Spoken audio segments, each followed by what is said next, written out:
Usually, when something's a head-turner, it's something sleek, stylish, and unique, like an Audi e-tron GT or a Nissan Z. But the car that we have here today turns heads for a completely different reason.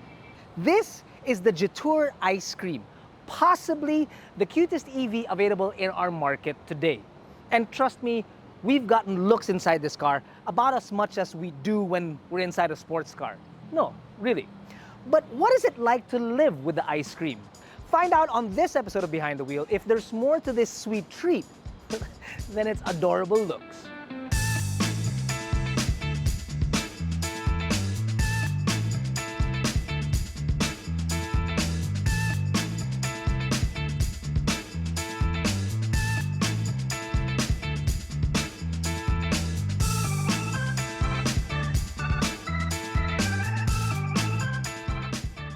Let's begin with its price. Whip out your mobile device, check out the AutoDeal app, available on iOS and Android, by the way, and it's absolutely free. It will tell you that the ice cream is available at 699,000 Philippine pesos. When the brand first launched in 2023, that price for an EV was already quite shocking. But now in 2024, well, that price is actually still pretty affordable for an EV with today's market. Let's go around the car and figure out just exactly what you get for that price, shall we? On its friendly face, you can find LEDs and DRLs and halogen projectors. And underneath the badge up front, you can find the Type 1 charger. On the side, you have 12-inch steel rims and hubcaps with accent colors and 120 millimeters of ground clearance. The dimensions really send home the cuteness factor. It's only 2,980 millimeters long. For context, it's shorter than a Vios by 1.4 meters, and it's relatively tall at 1,637 millimeters. It's pretty much like a kid's drawing of a hatchback. It's just so cute. Its cuteness factor does have a compromise, however. Obviously, for a car of this size, there's not going to be a lot of cargo space. I mean, look at it. With the second row up, there is zero space, barely anything to put in there. And if you were to fold it, yes, it does increase exponentially, so that would be great for running around doing small groceries, picking up laundry and stuff. But to maximize the cargo space, expect to only put an extra passenger inside the car, one, and that's it. We did try to fit a balikbayan box in here. No way, no how is it gonna fit in this small little entrance. We tried also to put it inside through the passenger side. It does fit, but it's a bit of a tight squeeze, so better just to simply say no.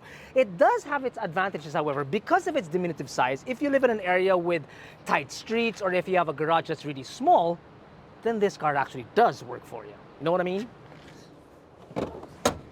Yes, you did hear me say second row because, well, there is one. It's not a very big one, but there is one. My 10-year-old daughter, who stands all of 4.5 feet, yes, can fit back here with Jack and I sitting up front.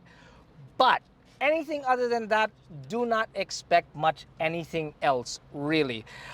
Do not at any point think that somebody like the size of Jack could fit back here, because look at this.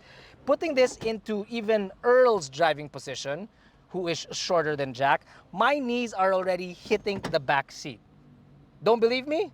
Jack, get inside this car. Really? Just get inside the car. Earl, move the seat. Move the seat. Oh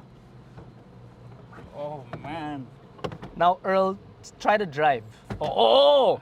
Dude, fine. watch it. No, it's okay. It's Careful. But how are we supposed to fit if this chair goes all the way back?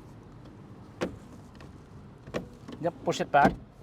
If it was raining cats and dogs outside, I'd be okay with jumping in this car to get away from that. But other than that, I do not want to be inside this car with you here in the back. I literally will not. If I just try to straight, no, there's no way. How long before your legs fall asleep? My knee is If sticking Earl out. closes the door, your Yeah, knee will hit no. the door.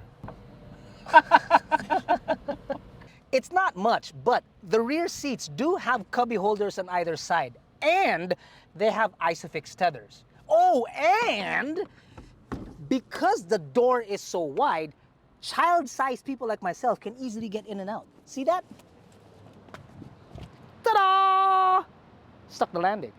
Now, onto the driver's seat. And, well, there's really not much, is there? You have a screen directly in front of you, which is your instrument cluster, and it's fully colored. That gives you your speed, your the amount of power you're consuming, how much power or energy is left, and all your warnings and whatnot. But unfortunately, there is no infotainment screen. That falls into this, essentially making this an infotainment screen. And because of that, you're limited to things like Bluetooth, and that's about it. There is no Apple CarPlay and Android Auto. If you want an infotainment system, by the way, you can just use your phone and like put it on the holder right there. That sort of works, and that can be your GPS. Now, normally, I'd give this car a pass for not having Apple CarPlay or Android Auto because of its price, really. It's 699,000 Philippine pesos. But if you think about it, cars like the Suzuki Espresso AGS has Apple CarPlay and Android Auto. Yes, granted, it's not an EV, but it is actually more affordable. By the way, if you haven't seen our latest video of the Suzuki Espresso, do check it out. It's where Jack drives me around the city and tries to convince me, a non-coffee drinker, to try some of this caffeinated drink that he always raves about. The rest of the car is actually quite simple. You have air controls immediately found up front. I should certainly hope so because there's not much anything else. Your door lock and unlock function is directly in the center. Your window controls are here in the center down below, much like you would find in a Suzuki Jimny. You have a rotary dial for your gears, manual handbrake, and a single cup holder found in the center. The seating position is yet another topic to talk about because the steering wheel is fixed. So getting into the proper driving position might be quite of an issue depending on your size, really. For my size, it's quite easy because the seat, even though you're sitting quite high, the roof is actually quite, look at the amount of space up there. For me, getting to the proper driving position is okay. Great for around the city. I'm not sure if this is going to be very comfortable on the highway, if at all we should even take this car on the highway. However, for people like Jack, that is a main concern because if you're quite larger, that means you have longer legs, which means you got to push this all the way back, and then you're so far from the steering wheel, and then your legs sort of like come up. And this is basically what Jack looks like when he drives this car. Only a little taller. Shut up, Earl. Now that we've covered the interior and the technology of the ice cream, why don't we take it out for a drive? But before we do please consider subscribing to our channel because we create all these videos so that Jack can feed all 4 of his dogs. 4. Please! You didn't think 1 was enough? Ow.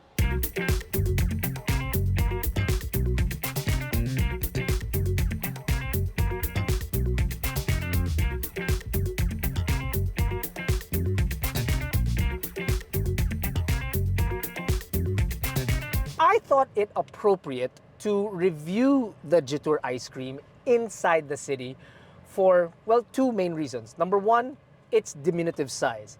Perfect for the streets around like Makati, Manila, very tight streets, very makited streets, you know. Second is that parking won't be an issue. Whether you're parking on the street or in these obviously much huger parking garages, but even in tight streets, there's a reverse camera inside this car. But it's not on the infotainment, it's actually on your instrument cluster, which, by the way, I've never seen before.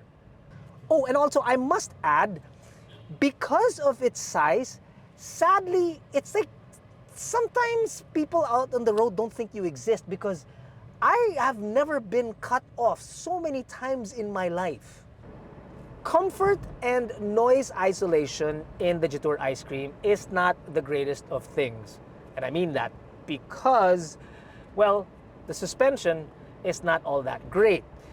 Even though you only have 12-inch wheels on this car, but even on smooth surfaces, smoother roads, the smallest of imperfections sort of like translate into the cabin and they don't translate all too well. And you kind of do bounce around a little bit.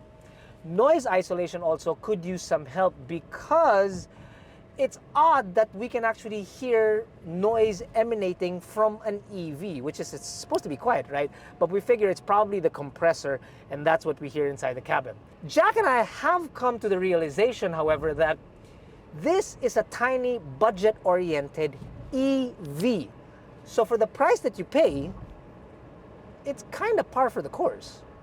Steering feel at speed, let's say at 50 kilometers per hour and up, feels very artificial. It doesn't feel like you have a very good connection with the road, and there's also a lot of body roll. So if you're thinking about carving corners and taking it up the mountains and whatnot, it might not be the best of things. Although this is a very tiny EV, so just because you can doesn't mean that you should. You know what I mean? We're used to EVs having some pep and having some good pep. Like, for example, we've driven an Audi before, we've driven a Tesla before, and several BYDs. In here, however, you'd be surprised. Although it only has 27 horses, yes, you heard me right, and 85 newton meters of torque, yes, you heard me right again, it still has a pickup in its step that will quite surprise you. It's not exhilarating by any means, but it will put a smile on your face. It's a trip. It's so tiny, but zoom, zoom. That is, of course, if you put it in sport mode. However, I suggest that if you're going to be driving this automobile, to keep it in Eco or Eco Plus for two very good reasons. Number one is that the battery has a range of only 170 kilometers. I say only because that's really great for the city, errands, bringing the kids to school kind of a thing, or just going to work and home kind of a thing. And that's it. If you decide to take the car out for much longer than that, then you will most likely deplete the battery in a day kind of a thing. That's one. The second thing is that it is a Type 1 charger. It is not Type 2, which is what you see around the metro, charging stations, and larger gasoline stations that offer quick charging. So there's very few around the city that offer Type 1 charging. But if you have the mobile charger, obviously you do, and you can charge it at home if you have your own garage, which is what I suggest, then you will be able to charge this vehicle up to 100% in basically 8 hours. So really, overnight. So, with all that said, it really begs the question, who exactly is the ice cream for? It's understandable if you'd want to skip on dessert given the ice cream's limitations. But if you do have the ability to charge at home and you're getting this car primarily to use it as a city car to get to work, to bring your kid to school, run around, do short errands in town, then yeah, it's most definitely qualified to do that. Plus, who can say no to a cute face like that? It has a cute face, but Jack, your dogs are still cuter. But still, very cute.